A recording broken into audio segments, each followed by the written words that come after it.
உலகில் ஏழல்ல அதிசயங்கள் வாய் பேசும் பூவெனி எட்டாவது அதிசயமே. வான் மிதக்கும் உன் கண்கள், தேன் தெறிக்கும் கண்ணங்கள், பால் குடிக்கும் மதரங்கள் அதிசயமே. நங்கை கொண்ட விரல்கள் அதிசயமே. நகம் என்ற கிரீடம் அதிசயமே. அசையும் வளைவுகள் அதிசயமே. கல் தோன்றி மண் தோன்றி கடல் தோன்றும் முன்னாலே உண்டான காதல் அதிசயம்.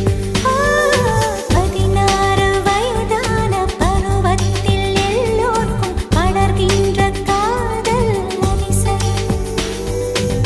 பூவுக்குள் ஒளிந்திருக்கும் கனிக்கூட்டம் அதிசயம். வண்ணத்து பூச்சியுடம்பில் ஓவியங்கள்